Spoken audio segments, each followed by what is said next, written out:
پر محمد و آل محمد صلوات۔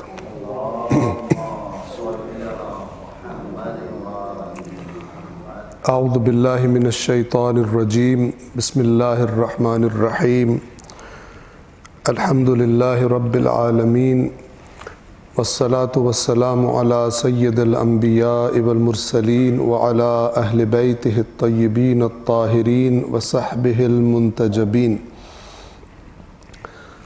گزشتہ درس میں ہم نے سورۃ البقرہ آیت نمبر 282 تک تمام کیا تھا۔ قرآن کریم کا تیسرا جز ہے۔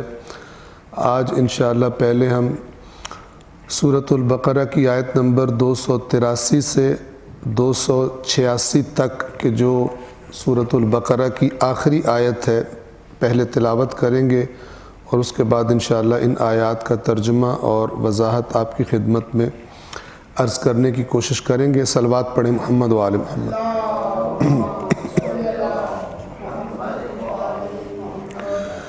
اعوذ باللہ من الشیطان الرجیم، بسم اللہ الرحمن الرحیم۔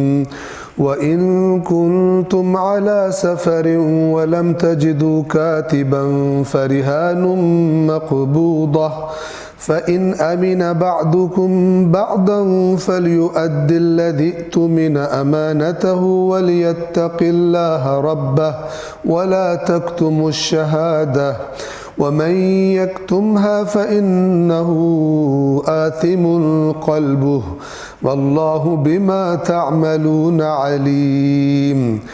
لِلَّهِ مَا فِي السَّمَاوَاتِ وَمَا فِي الْأَرْضِ وَإِن تُبْدُوا مَا فِي أَنفُسِكُمْ أَوْ تُخْفُوهُ يُحَاسِبْكُم بِهِ اللَّهُ فَيَغْفِرُ لِمَن يَشَاءُ وَيُعَذِّبُ مَن يَشَاءُ وَاللَّهُ عَلَى كُلِّ شَيْءٍ قَدِيرٌ۔ آمن الرسول بما أنزل إليه من ربه والمؤمنون كل آمن بالله وملائكته وكتبه ورسله لا نفرق بين أحد من رسله وقالوا سمعنا وأطعنا غفرانك ربنا وإليك المصير۔ لا يكلف الله نفسا إلا وسعها لها ما كسبت وعليها ما اكتسبت ربنا لا تؤاخذنا إن نسينا أو أخطأنا ربنا ولا تحمل علينا إصرا كما حملته على الذين من قبلنا ربنا ولا تحملنا ما لا طاقة لنا به واعف عنا واغفر لنا وارحمنا أنت مولانا فانصرنا على القوم الكافرين۔ صدق اللہ العلی العظیم۔ صلوات پڑھیں محمد وآلہ۔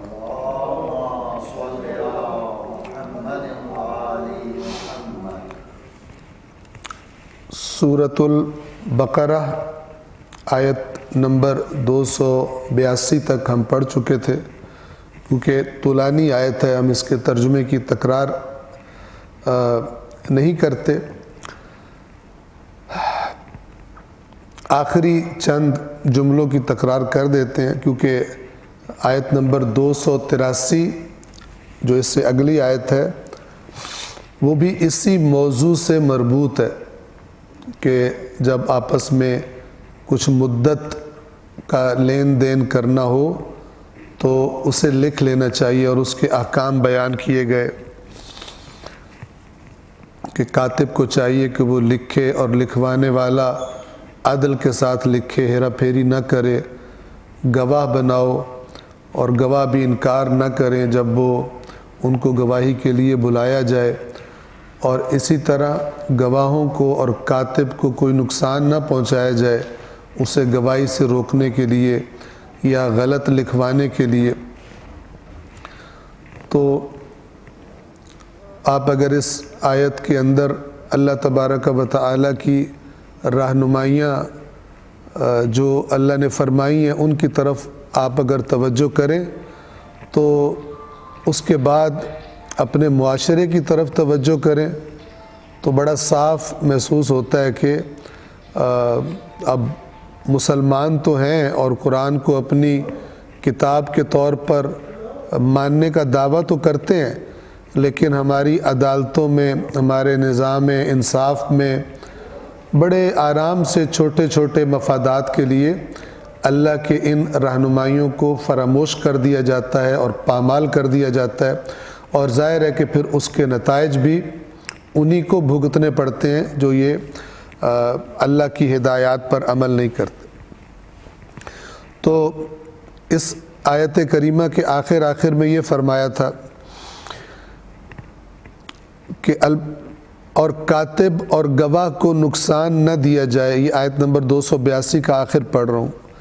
کاتب یعنی لکھنے والا جو ایگریمنٹ لکھتا ہے، اور کاتب اور گواہ کو نقصان نہ دیا جائے، اور ایسا کرو گے تو یہ تمہاری طرف سے نافرمانی ہوگی، اور اللہ سے ڈرو اور اللہ تمہیں تعلیمات سے آراستہ فرماتا ہے، اور اللہ تو ہر چیز کا خوب علم رکھتا ہے۔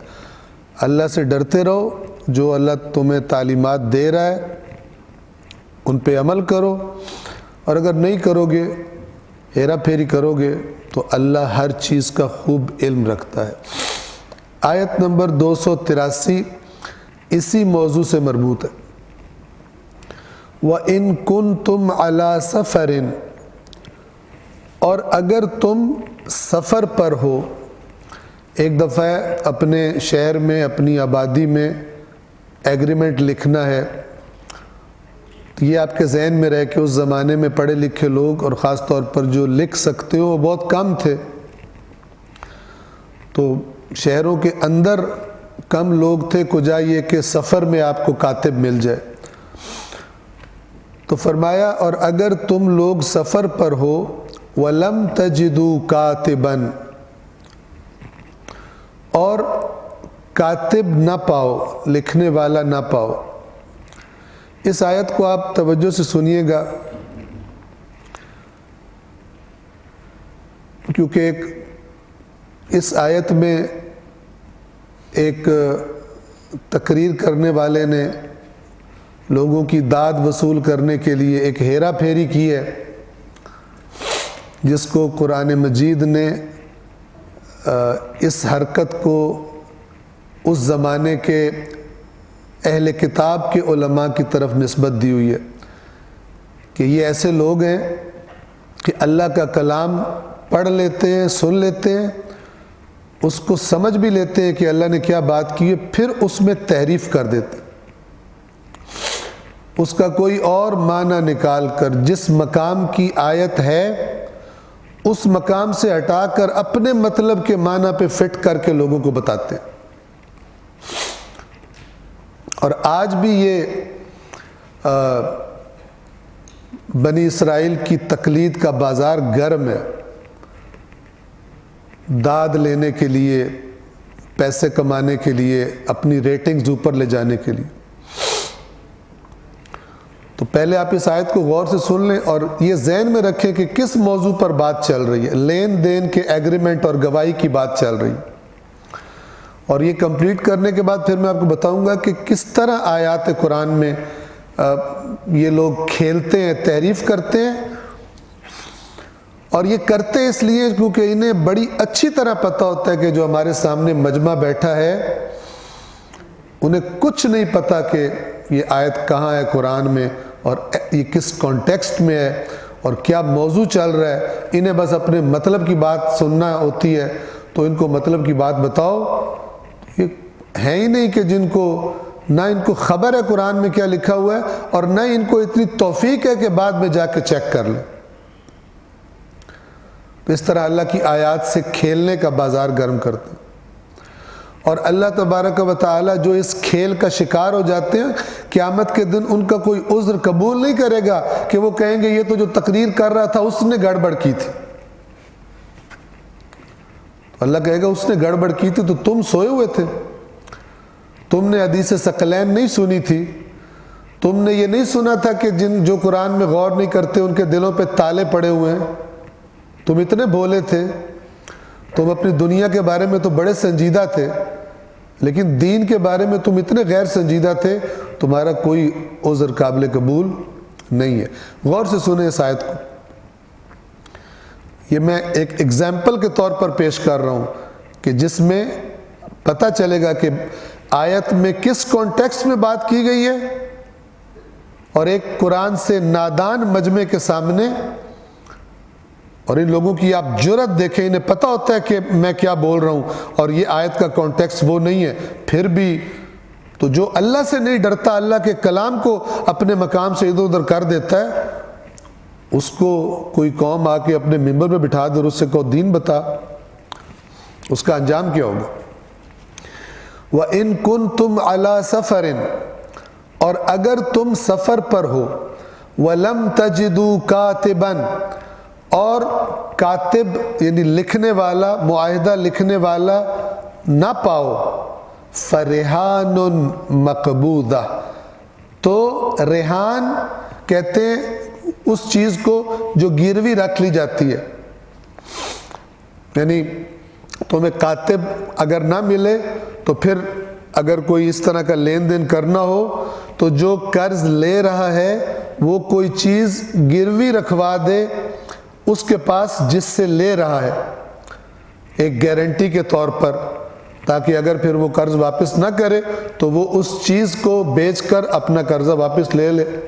اور تو پھر فرحان، یہ ریحان وہی لفظ ہے رہن جسے کہتے ہیں، رہن رکھ دینا، گروی رکھ دینا۔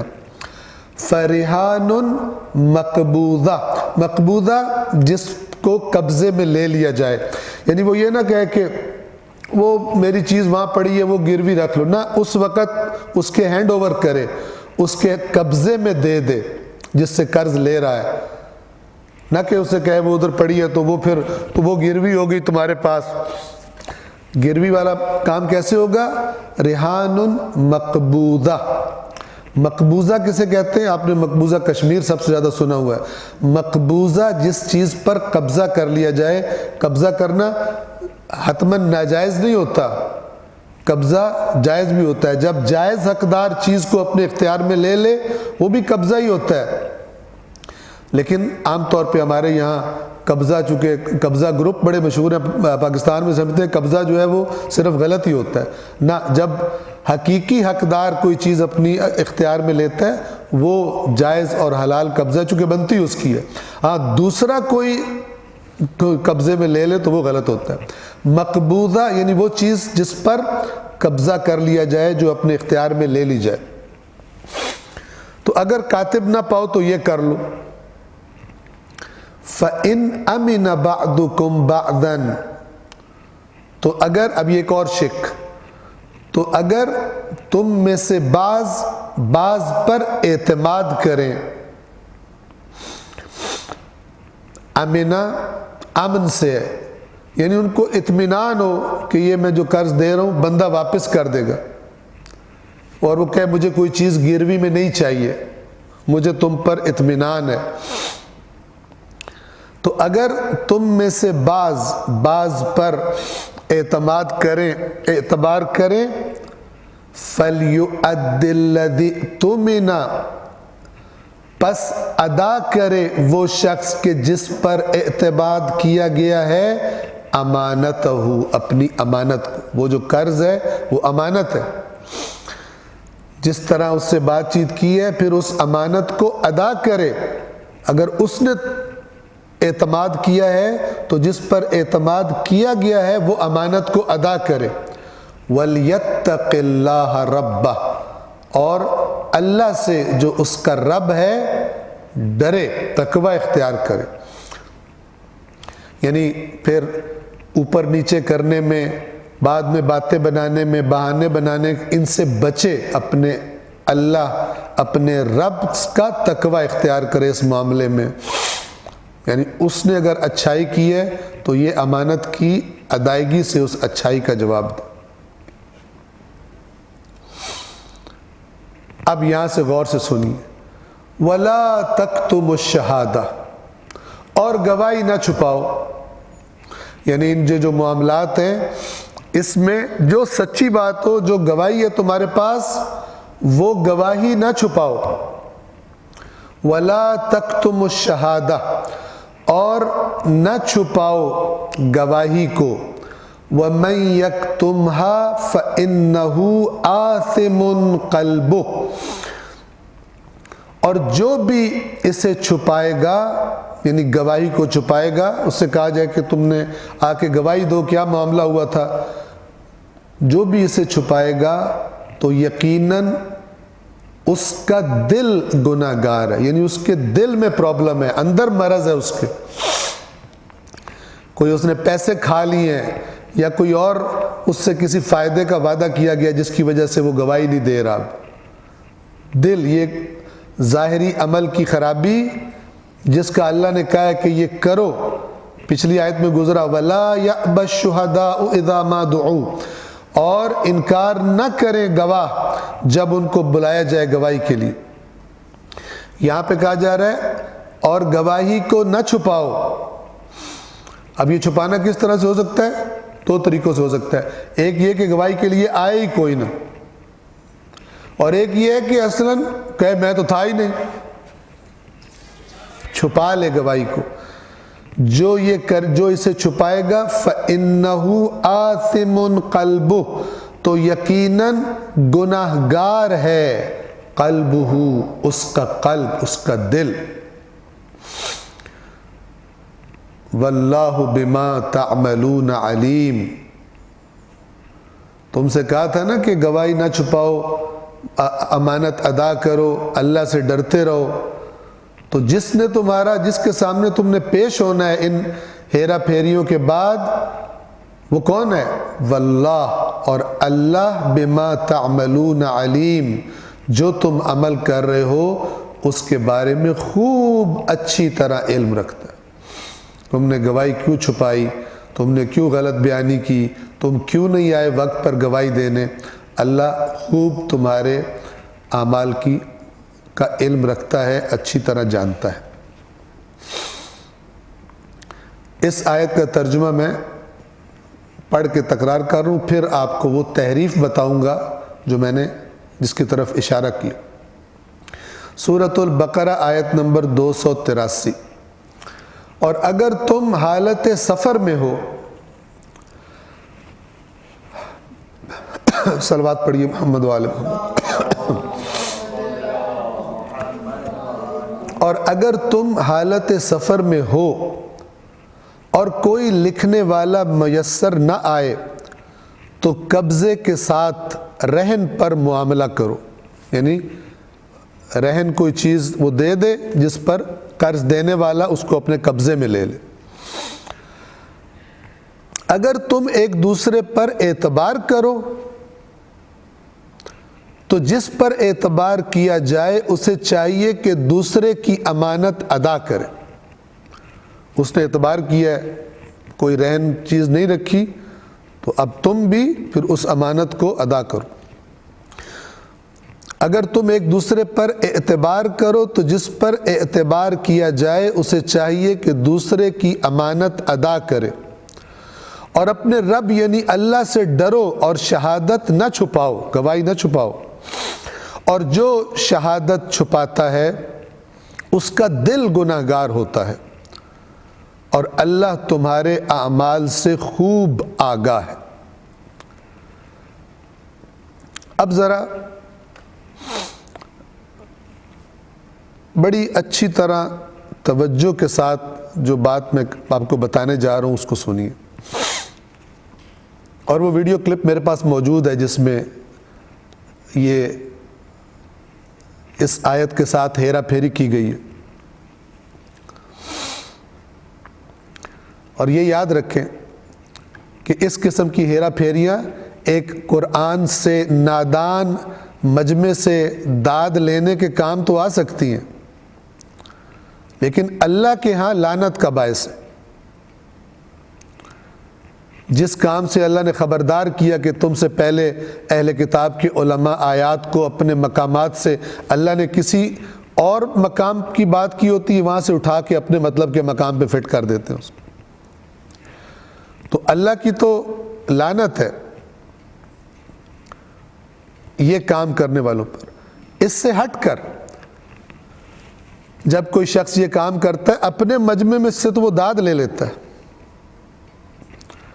لیکن مخالف لوگ پھر اپنے لوگوں کو، اپنی عوام کو یہ حرکتیں دکھاتے ہیں اور کہتے ہیں دیکھو کیسے قرآن کے ساتھ یہ کھیل کھیلتے ہیں، کیسے جھوٹ بولتے ہیں اللہ کی ذات پر،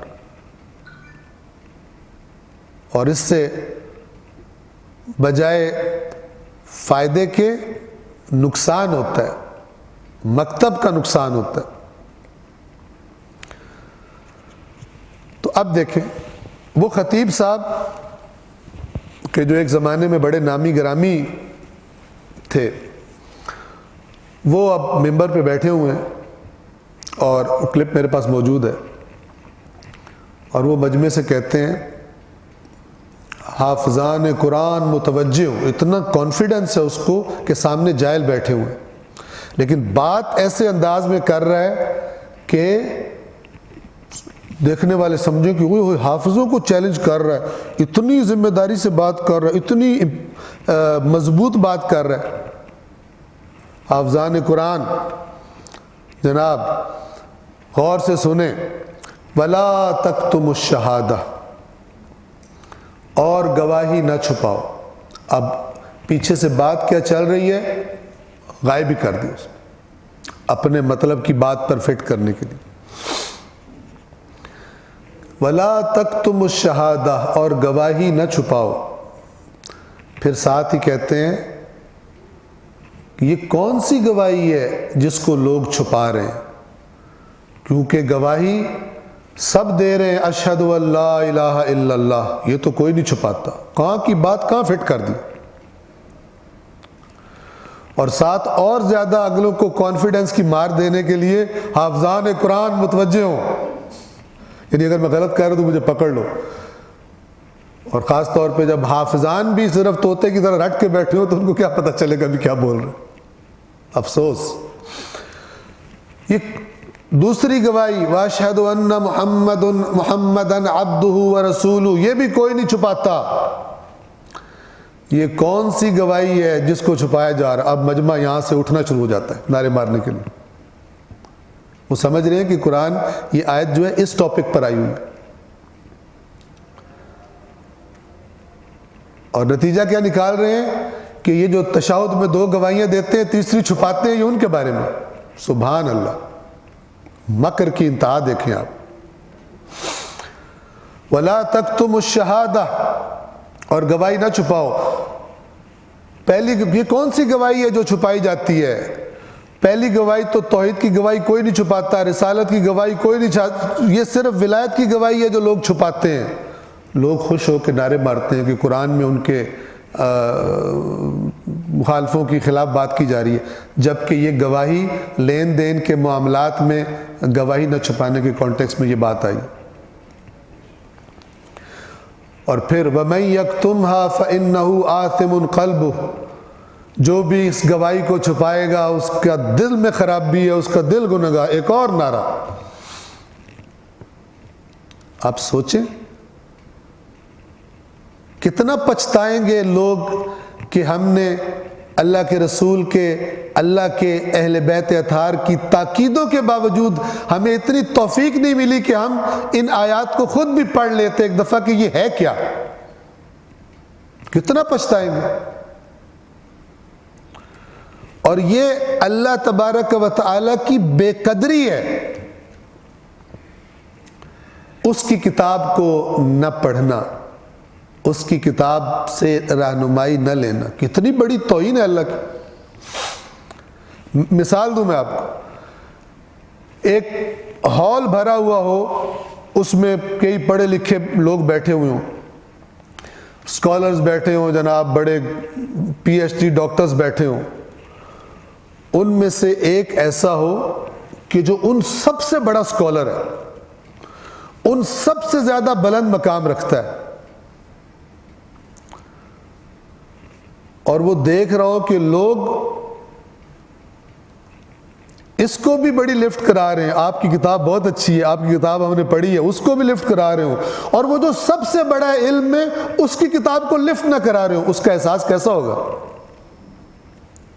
وہ اپنی انسلٹ فیل کرے گا یا نہیں کرے گا؟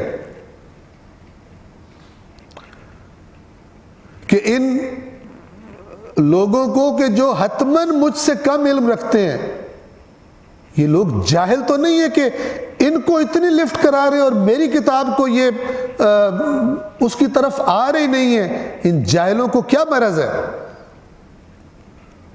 لہذا اللہ قرآن میں فرماتا ہے وَمَا قَدَرُ اللَّهَ حَقَّ قَدْرِهِ، انہوں نے اللہ کی جو قدر کرنی چاہیے تھی نہیں کی، انہوں نے سمجھا اللہ کو نہیں کتاب لکھنی آئی صحیح۔ میں آپ کی خدمت میں عرض کروں، ایک صلوات پڑھیں محمد و آل محمد پر۔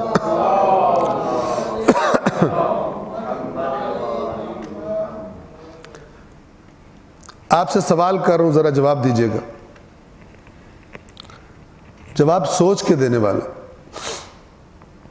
آج کے دور میں اگر مثلا ایک بندے کا کسی مسلک سے تعلق ہو، کسی بھی مسلک سے تعلق ہو، لیکن وہ پریکٹسنگ نہ ہو، ایسے زندگی گزار ہو، اچانک کسی وجہ سے اس کو انٹرسٹ پیدا ہو دین کے بارے میں، اور وہ جائے، ظاہر ہے ہر کوئی اپنے جس مسلک میں پیدا ہوا ہوتا ہے فرسٹ ٹائم تو اسی کے مولانا کے پاس جائے گا، وہ جائے اپنے مسلک کے مولانا کے پاس اور اس سے کہے کہ اسلام سمجھنے کے لیے مجھے کوئی اچھی سی کتاب بتائیے، آیا سامنے والا اسے کہے گا قرآن پڑھ؟ ہرگز نہیں کہے گا۔ انسلٹ اللہ کی، توہین اللہ کی، یعنی اسلام کو اچھی طرح سمجھنے کے لیے اللہ کو ڈھنگ نہیں آیا کہ کس طرح سے کتاب تشکیل دینی ہے اور کس طرح سے کلام بولنا ہے، اللہ کو ڈھنگ نہیں آیا۔ یہی وجہ ہے کہ قرآن کا نہیں کہا جائے گا۔ 18 دلیلیں پھر نکال کے، بلکہ 1800 دلیلیں، نہیں قرآن جیسی تو کتاب ہی کوئی نہیں ہے، لیکن آپ یہ پڑھیں، سبحان اللہ، الٹیمیٹلی قرآن نہیں ہے۔ آپ دیکھ لیں،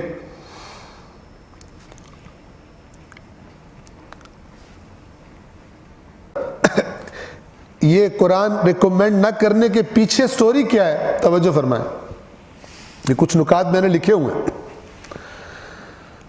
کہ جو بندہ قرآن مجید کی جگہ کوئی اور چیز ریکمینڈ کر رہا ہے، یعنی اس کو بہتر سمجھ رہا ہے،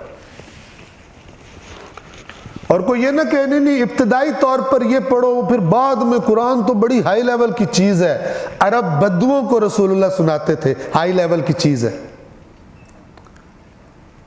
جن کو نہ لکھنا آتا تھا نہ پڑھنا آتا تھا، عرب بدو، ان کو نہیں کوئی اور ریکمینڈ، پہلے میں تمہیں ویسے تیار کر لوں پھر قرآن بہت ہائی لیول ہے وہ تمہیں بعد میں دوں گا، یہ سارے سوال اللہ پوچھے گا۔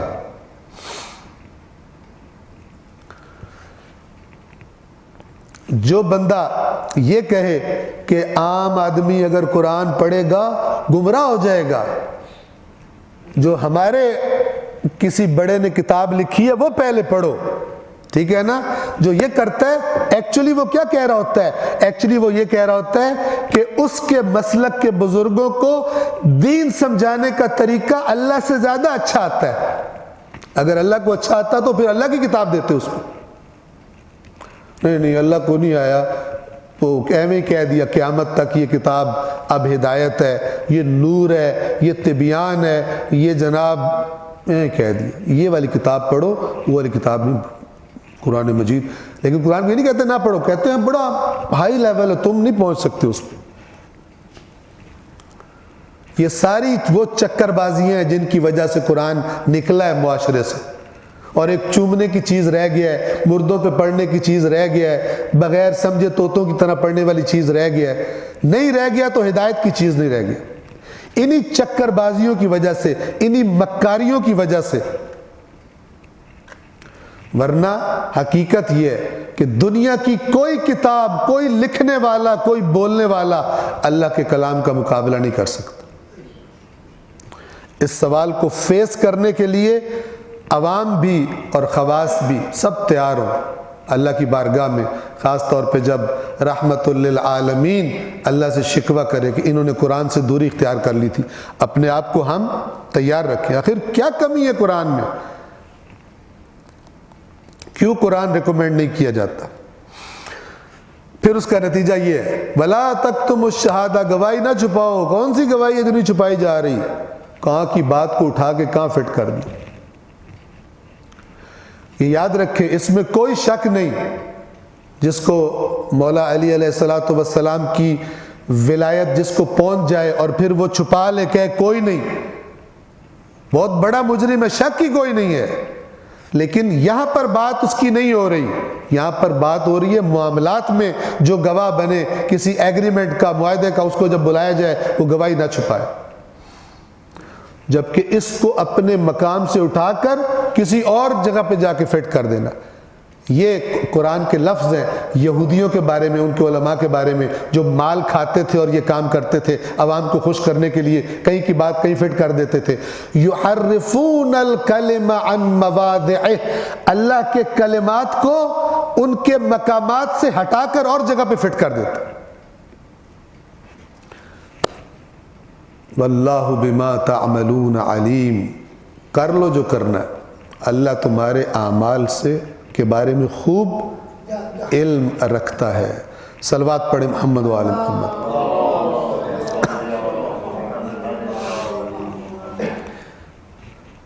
آیت نمبر 284، 85 اور 86، یہ آخری 3 آیات ہیں اور کنکلوژن، تتمہ سورۃ البقرہ جو قرآن کی سب سے طولانی سورت ہے، وہ ان آیات میں گویا بتایا جا رہا ہے۔ سورۃ البقرہ اللہ کے نبی صلی اللہ علیہ وآلہ وسلم کے مکہ سے مدینہ ہجرت کے بعد ابتدائی دور میں نازل ہوئی۔ اس میں مختلف موضوعات، احکامات، جو ایک نئے جو معاشرہ تشکیل پا رہا تھا اس کی تشکیل میں جن بنیادوں پر اس نے تشکیل پانا تھا تو وہ چیزیں بیان کی گئیں۔ اب جو اینڈ کی آیات ہیں وہ سمجھ لے کہ نچوڑ للہ ما فی السماوات وما فی الارض، صرف اللہ کا ہے جو کچھ آسمانوں میں ہے اور جو کچھ زمین میں ہے، اکیلا مالک ان کا اللہ ہے۔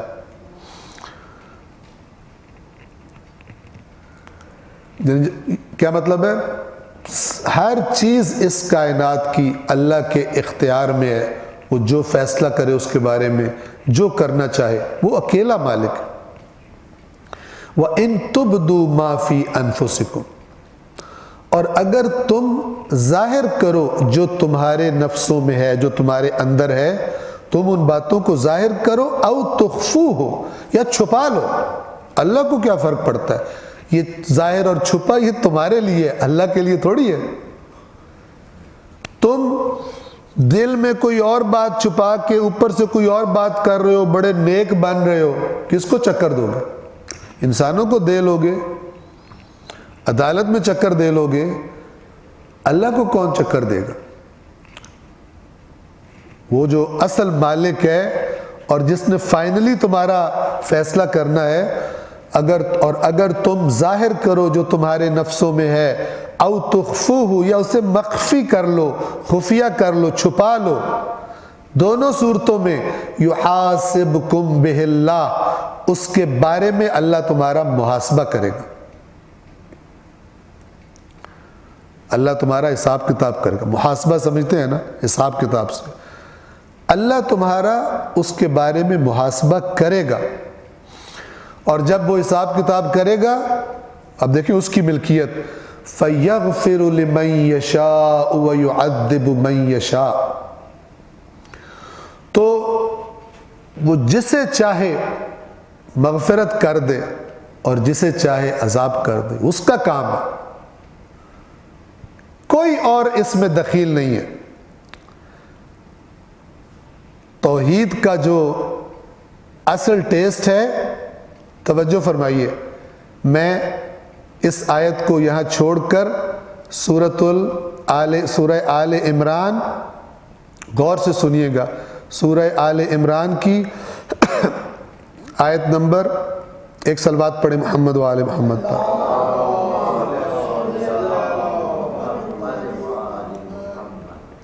سورہ آل عمران کی آیت نمبر 128 اور 129 پڑھ رہا ہوں۔ اللہ کا کیا مقام ہے اور اللہ کا کیا اختیار ہے، اصلاً کوئی دوسرا شریک ہی نہیں۔ اور بعض لوگ دین کو ایسے بیان کرتے ہیں جیسے اللہ تو بیٹھا ہو، جو فلان ہستی کر دے بس اللہ تعالیٰ سائن کر دیتے ہیں اوپر کے، بس ٹھیک ہے، الٹ کر دیا۔ آیت نمبر 128 سورہ آل عمران میں اللہ اپنے رسول سے خطاب فرما رہا، لیس لک من الامر شیء، اے رسول اس بات میں آپ کا کوئی دخل نہیں، چاہے اللہ انہیں معاف کرے چاہے سزا دے، آپ کا دخل ہی کوئی نہیں۔ یہ والا اللہ صرف آپ کو قرآن میں ملے گا، یہ والا اللہ آپ کو نہج البلاغہ ملے گا، یہ والا اللہ آپ کو سر تال میں نہیں ملے گا، نہ ہی شاید تقریروں میں ملے آج کل کی، یہ قرآن میں ملے گا، یہ نہج البلاغہ میں ملے گا، یہ اللہ صحیفہ سجادیہ میں ملے گا۔ اگر اس اللہ سے ملاقات کا شوق ہوا تو لیس لک من الامر شیء، اے رسول اس بات میں آپ کا کوئی دخل نہیں، من الامر حکم میں آپ کا کوئی حصہ نہیں ہے، کس حکم میں؟ او یتوب علیہم، چاہے اللہ ان کی توبہ، اللہ انہیں معاف کر دے، او یعذبہم، یا انہیں عذاب دے، فإنہم ظالمون، یہ لوگ ظالم ہیں، اللہ ان کا فیصلہ کرے گا، آپ کا کوئی دخل نہیں۔ آیت نمبر 129 اسی بات کی وضاحت ہے کہ یہ بات کیوں کہی گئی ہے، وَلِلَّهِ مَا فِي السَّمَاوَاتِ وَمَا فِي الْأَرْضِ، اور جو کچھ آسمانوں اور زمین میں ہے صرف اللہ کا ہے، بس حکم بھی اسی کا ہے۔ يَغْفِرُ لِمَنْ يَشَاءُ وَيُعَذِّبُ مَنْ يَشَاءُ، وہ جسے چاہتا ہے مغفرت کرتا ہے، وہ جسے چاہتا ہے عذاب کرتا ہے، وَاللَّهُ غَفُورٌ رَحِيمٌ، اللہ بڑی مغفرت والا، رحمت والا۔ واپس آئے ہم سورۃ البقرہ آیت نمبر 284۔ اگر ان آیات کو سن کے مثلا فرض کرے کسی بندے کو یہ لگے کہ مولانا صاحب کیا کہہ رہے ہیں، مولانا صاحب نہیں کہہ رہے، یہ قرآن کی آیات ہیں، ذالک الکتاب لا ریب فیہ، اگر کوئی یہ سمجھے کہ مولانا صاحب کہہ رہے ہیں، اس کا مطلب ہے اس نے خود توفیق اس کو ہوئی نہیں ہے قرآن پڑھنے کی، ورنہ اسے خود پتا ہوتا کیا لکھا ہوا ہے۔ یا کسی چکر باز نے اس کو کہا کہ اس کے تو 20 معنی ہوتے ہیں، تو اس کو ٹرسٹ ہی نہیں رہا قرآن کے ٹیکسٹ پر، قرآن کے متن پر، تو اس نے ایویں ہی ہوا میں اڑتے اڑتے پڑھ لیا، اس نے غور کیا ہی نہیں کہ اللہ کیا کہہ رہے۔ ہم سورۃ البقرہ کی آیت نمبر 284 پڑھ رہے تھے، اللہ ہی کے لیے ہے جو کچھ آسمانوں اور جو کچھ زمین میں ہے، اور اگر تم ظاہر کرو گے جو تمہارے نفسوں میں ہے یا چھپا لوگے، یحاسبکم بہ اللہ، اللہ اس کے بارے میں تمہارا محاسبہ کرے گا۔ اللہ سے کیا چھپاؤ گے؟ اصلی عدالت میں سب چیک ہوگا۔ پھر نتیجہ کیا؟ فَيَغْفِرُ لِمَنْ يَشَاءُ، تو جسے چاہے گا مغفرت کر دے گا، اس کے اپنے قانون ہیں، اس کے اپنے معیار ہیں، مغفرت کر دے گا۔ وَيُعَذِّبُ مَنْ يَشَاءُ، اور جسے چاہے گا عذاب کر دے گا۔ وَاللَّهُ عَلَىٰ كُلِّ شَيْءٍ قَدِيرٌ، کوئی اسے روک نہیں سکتا، اللہ ہر چیز پر قدرت رکھتا۔ اس کے ترجمے کی تکرار کر رہا ہوں، آیت نمبر 284 کے، جو کچھ آسمانوں اور زمین میں ہے سب اللہ کا ہے، اور تم اپنے دل کی باتیں ظاہر کرو یا چھپاؤ، اللہ تم سے حساب لے گا، پھر وہ جسے چاہے معاف کرے اور جسے چاہے عذاب دے، اور اللہ ہر چیز پر قادر۔ آیت نمبر 285۔ اب ان آیات میں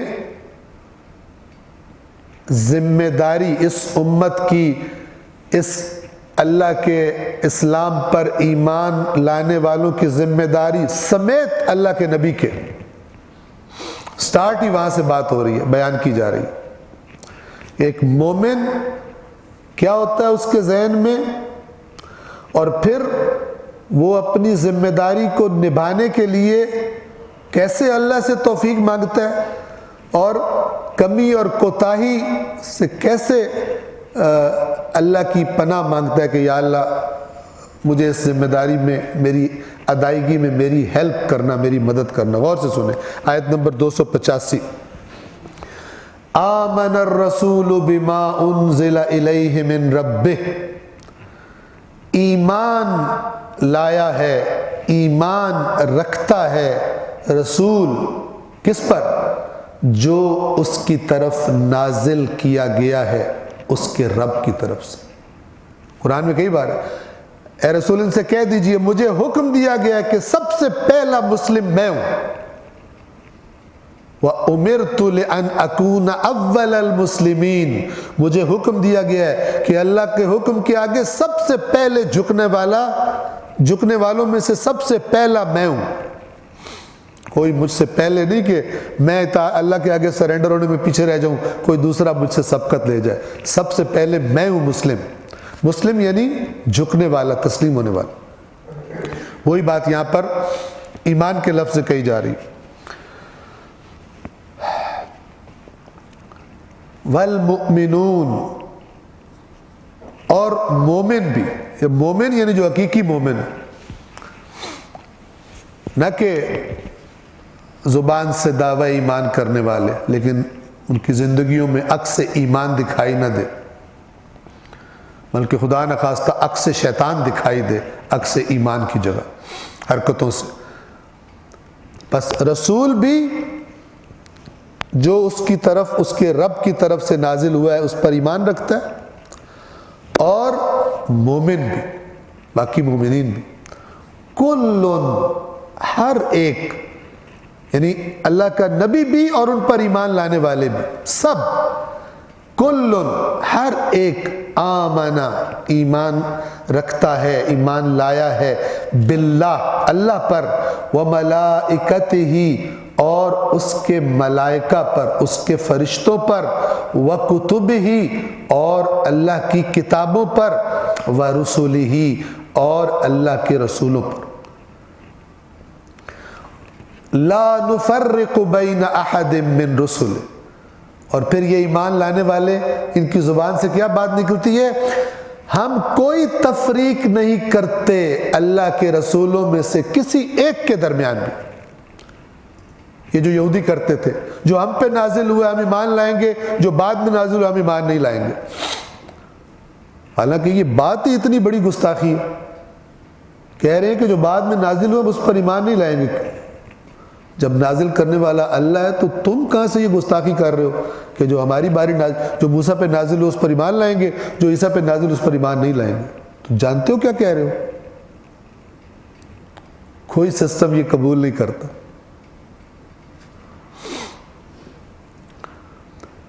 تو مسلمانوں سے کیا کہا گیا؟ پہلے سپارے کے اینڈ میں کہا گیا تم یوں کہو، اور یہاں پر اللہ گویا کہ مومنوں کا کلام کوٹ کر رہا ہے۔ لا نفرق بین احد من رسل، نہیں تفریق کرتے ہم اللہ کے رسولوں میں سے کسی ایک کے بارے میں کہ بھئی یہ ہمیں پسند نہیں آیا۔ وقالو، سنیے غور سے، نچوڑ آئی ہے دین کا، اللہ کی کیا ایکسپیکٹیشن ہے ایک مومن سے، کہ صرف زبان سے یہ پڑھتے رہو، ثواب لیتے رہو، کل آمن باللہ وملائکتہ ورسلہ وکتبہ ورسلہ لا نفرق بین، بڑا ثواب مل رہا ہے۔ وقالو، یہ بھی پڑھ دیتے، پتہ نہیں ہوتا کیا پڑھ رہے ہیں۔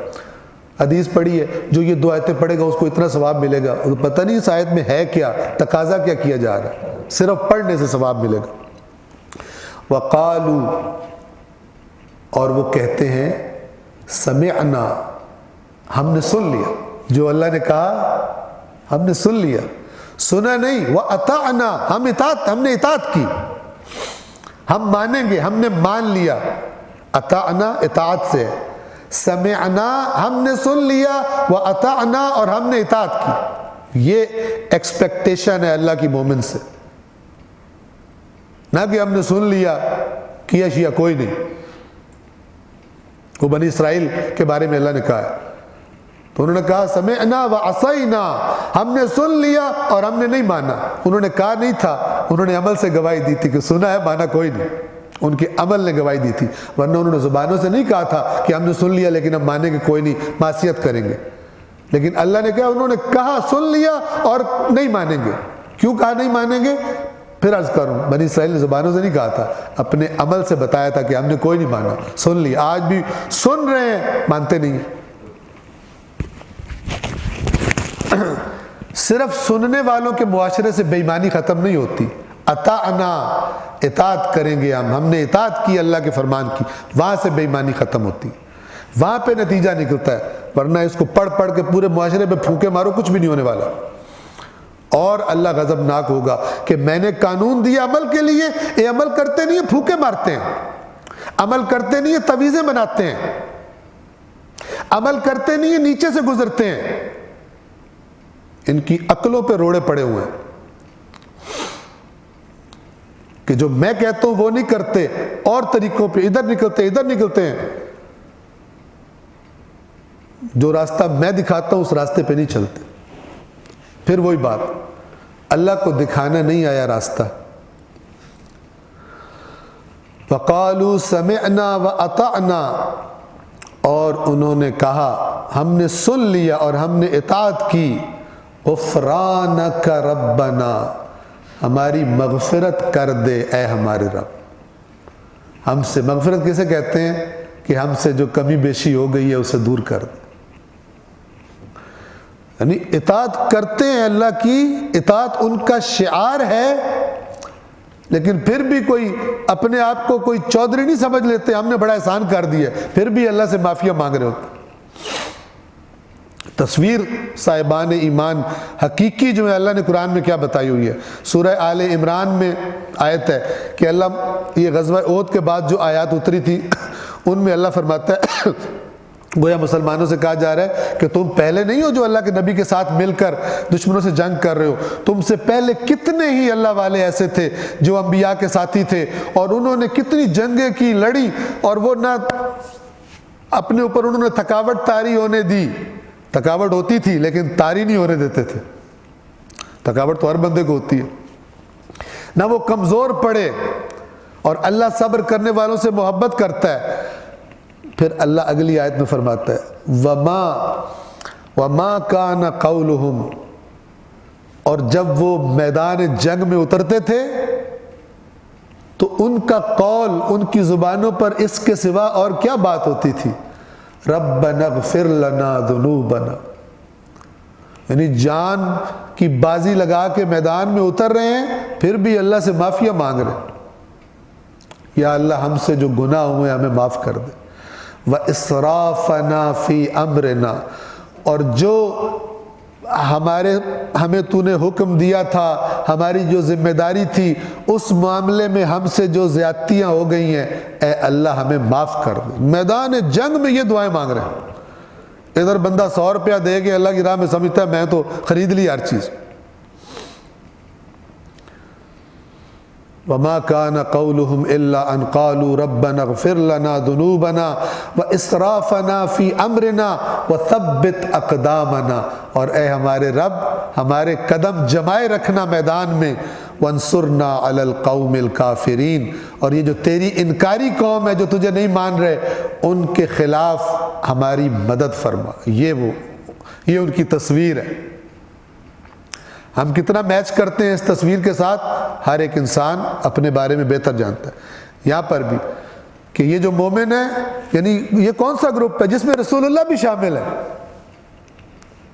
اس کی بات ہو رہی ہے۔ کلن رسول بھی ایمان لایا ہے اور مومنین بھی، کلن آمنا، ایک رسول کی بات ہے، ایک رسول کا نام ہے اور پھر مومنون کا نام ہے، پھر اللہ فرما رہا ہے کلن، یہ سب، یہ سب کی یہ کوالٹی ہے. کیا کہتے ہیں؟ وَقَالُوا سَمِعْنَا وَأَطَعْنَا، کہتے ہیں ہم نے سن لیا اور ہم نے اطاعت کی. اور پھر یہ کہتے ہیں غُفْرَانَكَ رَبَّنَا، اور اس اطاعت میں، اس راستے میں ہم سے جو کوئی کمی بیشی ہو جائے ہم تیری مغفرت کے طلبگار ہیں. وَإِلَيْكَ الْمَصِيرُ، اور تیری ہی طرف فائنلی ہم نے لوٹ کر جانا ہے، تیری طرف ہی فائنل ٹھکانا ہے، لہٰذا ہمیں معاف کر دے، ہماری کوتاہیوں کو، ہماری کمی بیشیوں کو معاف کر دے. 285 کے ترجمے کی تکرار کر رہا ہوں. رسول اس کتاب پر ایمان رکھتا ہے جو اس پر اس کے رب کی طرف سے نازل ہوئی ہے، اور سب مومنین بھی، سب اللہ اور اس کے فرشتوں، اس کی کتابوں اور اس کے رسولوں پر ایمان رکھتے ہیں. بریکٹس میں لکھا ہوا ہے، اور وہ کہتے ہیں، کیونکہ قرآن میں کہتے ہیں نہیں کہا، لا نفرق والی جگہ یہ، ہم رسولوں میں تفریق کے قائل نہیں ہیں، اور کہتے ہیں ہم نے حکم سنا اور اطاعت قبول کی. خلاصہ پورے دین کا سنا اور اطاعت میں آ گئے، بات مان لی، نہ کہ سنا ثواب لیا اور جو دل ہے باہر جا کے کیا. یہ والا نہیں اللہ نے بتایا ہوا. سمعنا واطعنا، ہم نے سنا اور ہم نے اطاعت کی اور اطاعت قبول کی. پالنے والے ہم تیری بخشش کے طالب ہیں اور ہمیں تیری ہی طرف پلٹنا ہے. آیت نمبر 286 کے جو آخری آیت ہے سورۃ البقرہ کی، لا یکلف اللہ نفسا الا وسعها. یہ جو ہے نا پیچھے سے جو اس گروہ کی دعا چل رہی ہے وہ دعا آگے کنٹینیوڈ ہے. بیچ میں جملہ معترضہ ہے. جملہ معترضہ کسے کہتے ہیں؟ کہ آپ کوئی بات کر رہے ہوں، بات کرتے کرتے اپنی بات کو آپ ڈسکنٹینیو کریں، رکیں، بیچ میں ایک اور بات کریں کہ کوئی توجہ کرانے کے لیے، اور وہ بات کرنے کے بعد پھر دوبارہ وہیں سے کنٹینیو کریں جہاں سے آپ نے بات چھوڑی تھی. تو یہ جو بیچ میں جملہ بولا جاتا ہے اس کو کہا جاتا ہے جملہ معترضہ. یہ جملہ معترضہ ہے. لا یکلف اللہ نفسا الا وسعها، یعنی وہ جو اللہ سے کہہ رہے ہیں ہم نے سن لیا اور ہم اطاعت کریں گے، پروردگار ہماری مغفرت فرمانا. اللہ اپنی طرف سے یہ کہہ رہا ہے کہ اللہ کسی انسان پر اس کی طاقت سے بڑھ کر بوجھ نہیں ڈالتا، اس پر ذمہ داری نہیں ڈالتا. یہ قانون ہے اللہ کا. لہذا جو اللہ نے حکم دیا ہے یہ مت کہنا کہ یہ تو ہم کر ہی نہیں سکتے. جو تم کر ہی نہیں سکتے وہ اللہ تم سے مانگتا ہی نہیں ہے. وہ تمہارا خالق ہے، اسے پتہ ہے تم کتنا اس نے تمہارے اندر صلاحیت رکھی ہے. ہاں یہ الگ بات ہے کہ بندے کا دل ہی نہ کر رہا ہو اور بندے نے اتنا خود کو نیچے گرا لیا ہو کہ بعد میں کوئی ہوئے میں تو نہیں کر سکتا. بعض دفعہ ایک بندہ سستی کی اپنے آپ کو عادت ڈالتا ہے، سستی کی عادت ڈالتا ہے، اور پھر بعد میں اس کو تھوڑا سا کام کرتے بھی موت پڑتی ہے. تو میں اور چل کے جاؤں، توبہ توبہ. حالانکہ اسی جیسے انسان مثلا وہاں تک چل کے جا سکتے اپنے پیروں پر، لیکن ایک سست آدمی توبہ توبہ میں تو نہیں جا سکتا. آپ نے اپنی زندگی میں کئی لوگ دیکھے ہوں گے، اس کو اٹھاؤ چلو یار ہم جا رہے ہیں آج واک کرنا، یار میں واک میں تھک جاتا ہوں، میرے بس کی بات ہی نہیں. اصل میں خود بندہ سستیاں کر کر کے اپنے آپ کو اتنا لے جاتا ہے پھر اس کو لگتا ہے میں تو کر نہیں سکتا. لا یکلف اللہ نفسا الا وسعها، نہیں ذمہ داری ڈالتا اللہ کسی نفس پر یعنی کسی انسان پر، الا سوائے وسعها، وسعت سے، جتنی اس کی وسعت ہے یعنی جتنی اس کی طاقت ہے اتنی ہی اللہ اس پر ذمہ داری ڈالتا ہے. یہ ایک بات جو ذہن نشین کرنے کی ہے. دوسرا پوائنٹ، یہ وہی جملہ معترضہ جاری ہے، لہا ما کسبت. تو اللہ نے تو جو ذمہ داری دی ہے وہ تمہاری کیپیسٹی میں تھی، اب تم اللہ کی بات ماننے میں محنت کرو، انرجیز لگاؤ، یا اللہ کی نافرمانیوں میں لگاؤ. بھگتنا تمہیں ہی ہے، دونوں کا نتیجہ سامنے تمہارے ہی آنا ہے. لہا ما کسبت، جو اس نے کمائی کی اس کا فائدہ بھی اسی کو ہوگا. وعلیہا مکتسبت، اور جو کسی نے بڑی پاپڑ بیل کر بڑی محنت کر کے خرابی کی، اس کا وبال بھی اسی پر ہوگا۔ کسبت اور اکتسبت میں ایک فرق ہے۔ کسب اور اکتساب، کسبت لہا ما کسبت وعلیہا ما اکتسبت، جو کسب کیا ہے اس کا فائدہ اسی کو ہوگا، اور جو اکتساب کیا ہے اس کا نقصان بھی اسی کو ہوگا۔ ظاہر نقصان اللہ کی نافرمانی کا ہوتا ہے، تو نافرمانی کے لیے اکتساب کا لفظ کیوں ہے اور اطاعت کے لیے کسب کا لفظ کیوں ہے؟ پہلے ان دونوں کا فرق سمجھ لیں۔ کسب اور اکتساب کے معنی کا فرق یہ ہے، اکتساب یعنی ایسا کام جسے کرنے کے لیے زیادہ تردد اور محنت کرنی پڑے، اور کسب ظاہر ہے کچھ بھی کرنے کے لیے محنت تو کرنی پڑتی ہے لیکن اس جتنی نہیں۔ تو اچھائی کے لیے کسب آیا، برائی کے لیے اکتساب آیا، کیوں؟ تو اس کا جواب یہ دیا گیا کہ جب انسان نیکی کرتا ہے تو فطرت کے تقاضوں کے مطابق چل رہا ہوتا ہے، لیکن جب وہ خرابی کرتا ہے اس کو اپنی فطرت کی آواز کو دبانا پڑتا ہے، اپنے ضمیر کو چپ کروانا پڑتا ہے، اس میں تردد زیادہ ہوتا ہے اندر۔ جبکہ نیکی کرتے ہوئے تو اس کی فطرت اس کو اپریشیٹ کر رہی ہوتی ہے کہ تو بالکل ٹھیک کام کر رہا ہے۔ ہاں کسی پہ ظلم کرتے ہوئے، خرابی کرتے ہوئے اندر سے آواز آتی ہے مت کر، وہ اس آواز کو دباتا ہے۔ تو اس لیے اکتسبت کا لفظ آیا ہے، فرمایا کہ جو اس نے اکتساب کیا نقصان بھی اسی کو ہوگا، اور یہ قسم کی طنز بھی ہے کہ اتنا تو نے تردد کیا، کس لیے کیا؟ بعد میں عذاب جھیلنے کے لیے، تو یہ محنت تو کسی اچھائی پہ کر لیتا۔ یہاں پر وہ جملہ معترضہ ختم ہو جاتا ہے، اور وہ جو دعا پیچھے سے چل رہی تھی آیت نمبر 285 میں وہ کنٹینیوڈ ہے۔ وہ دعا کیا تھی؟ قالوا سمعنا واطعنا غفرانک ربنا والیک المصیر، اور یہاں سے پھر ربنا، وہ دعا کنٹینیوڈ ہے۔ بیچ میں اللہ نے ایک کچھ نقطوں کی طرف توجہ کروا دی کہ ایک تو میں تمہاری طاقت سے بڑھ کر ذمہ داری نہیں دیتا تمہیں، اور دوسرا جو کرو گے نتیجہ تمہارے سامنے آئے گا، اللہ کو کوئی فائدہ یا نقصان نہیں ہونا، فائدہ ہونا ہے تو وہ بھی تمہیں، اور نافرمانی کا نقصان ہونا ہے تو وہ بھی تمہیں۔ ربنا، اے ہمارے پالنے والے، اے ہمارے رب، لا تؤاخذنا، ہمارا مؤاخذہ نہ کرنا، ہماری گرفت نہ کرنا، ان نسینا، اگر ہم بھول جائیں، ہم بھول جائیں تو ہمیں نہ پکڑنا۔ دیکھیں ایک بھول وہ ہوتی ہے جو انسان کے اختیار سے باہر ہوتی ہے، اور ایک بھول وہ ہوتی ہے کہ انسان پہلے خود گڑبڑ کرتا ہے، اس گڑبڑ کے نتیجے میں بھول جاتا ہے، اتنا ان امپورٹنٹ سمجھتا ہے کسی چیز کو کہ پھر اس کو بھول ہی جاتی ہے۔ توجہ فرما رہے ہیں؟ تو جو انسان کے اختیار سے باہر بھول ہے اس پر کوئی گرفت نہیں، لیکن میں نے ایک اللہ کے حکم کو اتنا معمولی سمجھا کہ پھر آہستہ آہستہ مجھے بھول ہی گیا کہ یہ بھی کوئی حکم ہے، نماز بھی کبھی پڑھنی ہوتی ہے، پھر بھول ہی گیا۔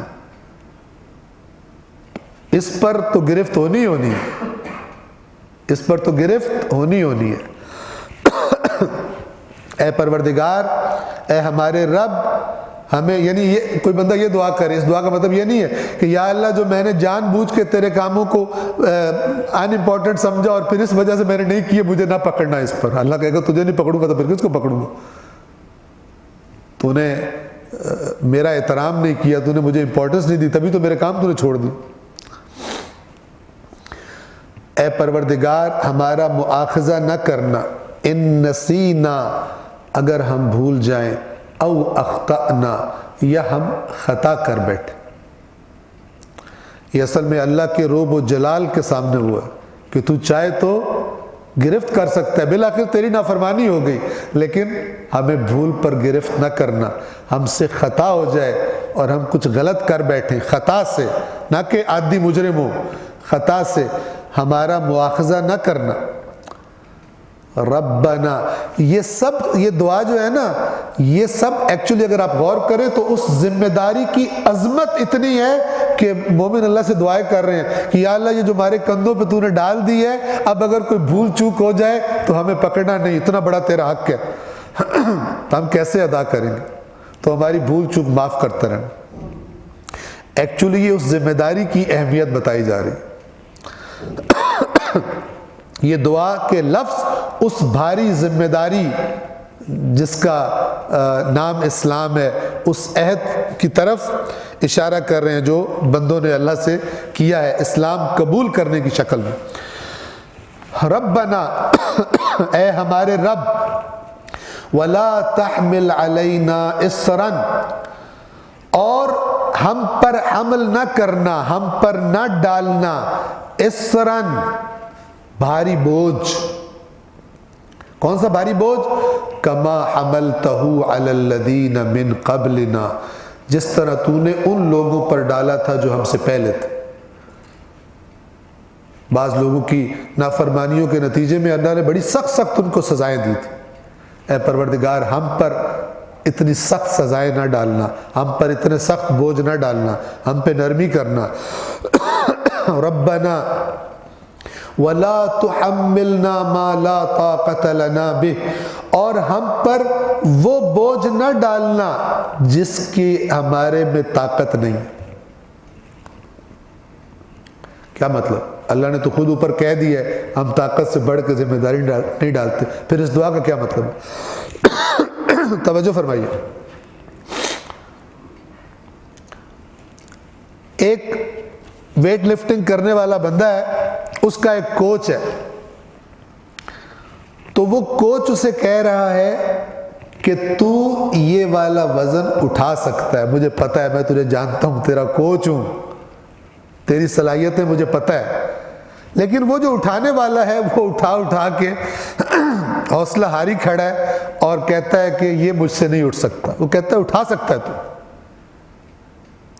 یہ فرق، اللہ جانتا ہے کہ کتنی طاقت ہے، وہی ذمہ داری کا مطالبہ کرتا ہے، لیکن بعض اوقات بندہ اپنے کم حوصلہ ہونے کی وجہ سے، ہمت ہار دینے کی وجہ سے، سامنے مشکلات زیادہ دیکھنے کی وجہ سے وہ یہ سمجھنے لگتا ہے کہ میرے میں طاقت نہیں ہے اور حوصلہ ہار دیتا ہے۔ تو یہ اس کی طرف اشارہ ہے کہ اے پروردگار، وہ بوجھ کہ جس کو دیکھ کر ہم پیچھے ہٹ جائیں، ہم پر وہ بوجھ بھی ڈالنا۔ یعنی تو سمجھتا ہے کہ مثلا ہم 100 کلو اٹھا سکتے ہیں، ہم سمجھ رہے ہیں ہم مثلا 80 اٹھا سکتے ہیں، تو 80 ڈالنا، ہم پہ 100 نہ ڈالنا۔ توجہ فرما رہے ہیں؟ یہ مراد ہے، نہ کہ ایک ہی آیت میں دو جملے ایک دوسرے سے کلیش کر رہے ہیں۔ وہ اللہ نے بتایا کہ میں طاقت سے بڑھ کر ذمہ داری نہیں ڈالتا، لیکن یہ جملہ یہ کہہ رہا ہے کہ تو نہیں ڈالتا، لیکن ہو سکتا ہے ہم اس سے پہلے ہی ہماری بیٹری بیٹھ جائے اور ہمارا سسٹم کام چھوڑ دے، ہماری ہمت کم ہو جائے، لہٰذا ہمارا مزید لحاظ کرنا، ہم پہ سختیاں نہ ڈالنا۔ وَاعْفُ عَنَّا، اور ہمیں معاف کر دینا۔ وَاغْفِرْ لَنَا، اب دیکھیں یہاں پر معافی اور مغفرت ساتھ ساتھ آئے ہیں، اس کا مطلب ہے دو ڈیفرنٹ میننگ۔ وَاعْفُ عَنَّا، ہمیں عفو فرما دینا، معاف کر دینا، وَاغْفِرْ لَنَا، اور ہماری مغفرت کر دینا۔ دونوں میں فرق کیا ہے؟ گناہ کا ایک اثر آخرت میں اللہ کے عذاب کی شکل میں ہے، اور ایک اثر یہیں پہ انسان کی روح پر ہے۔ گناہ انسان کی روح کو نیکیوں سے دور کرتا ہے۔ جیسے اگر بدن زخمی ہو جائے نا تو انسان صحیح طرح، اگر وہ سپورٹس مین ہے، صحیح طرح دوڑ نہیں سکتا، صحیح طرح کھیل نہیں سکتا۔ اگر زخمی نہ ہو تو فٹ ہو تو پورا کھیلتا ہے۔ آپ کتنی دفعہ سنتے ہیں جناب فلان پلیئر انگلی میں یہ ہو گیا تو اب وہ انفٹ ہو گیا، نہیں کھیل سکتے۔ تو جس طرح انگلی میں، پاؤں میں موچ آ جائے تو بندہ اچھی طرح کھیل نہیں سکتا، اسی طرح گناہ کرنے سے انسان اچھی طرح نیکیوں والے میدان میں نہیں دوڑ سکتا۔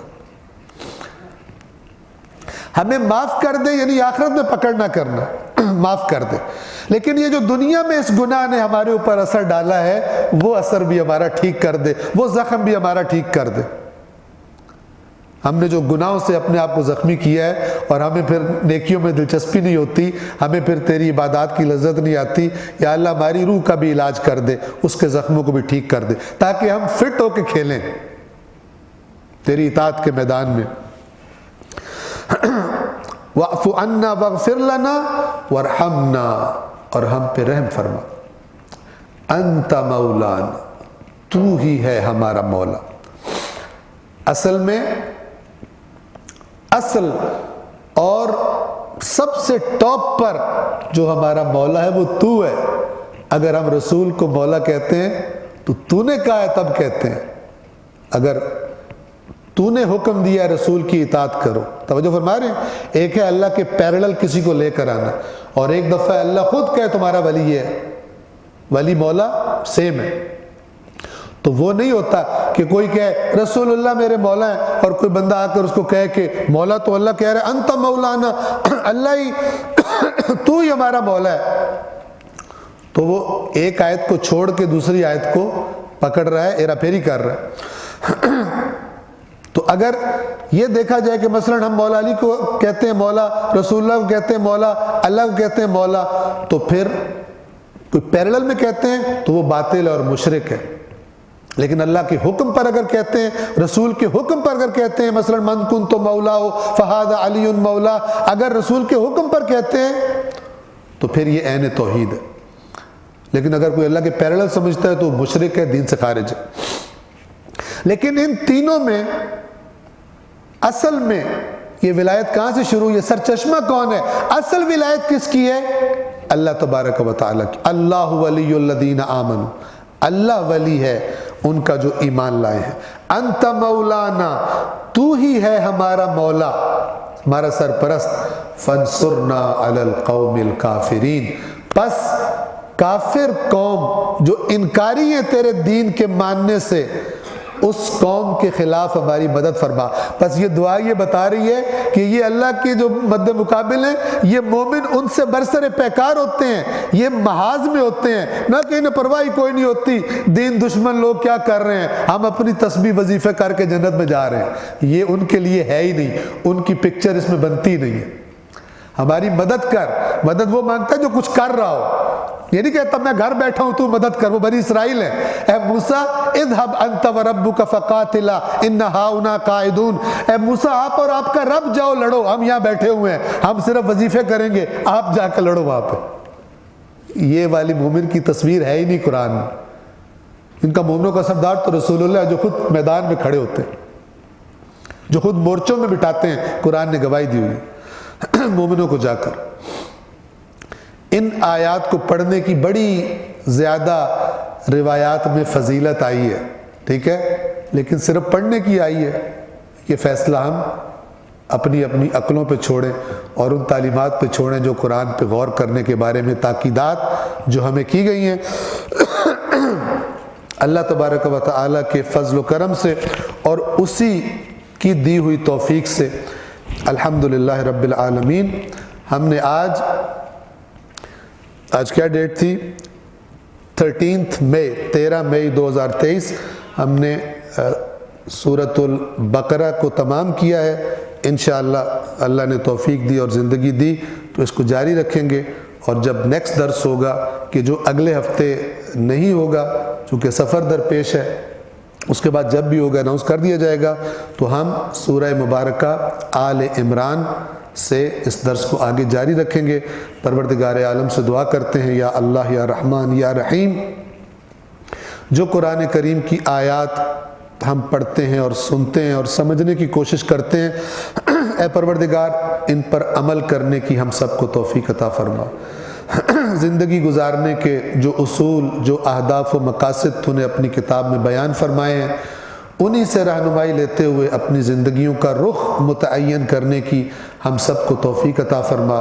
پروردگار ہم سب کا خاتمہ خیر پر اور ایمان پر فرما۔ اللہم صلی علی محمد و آل محمد۔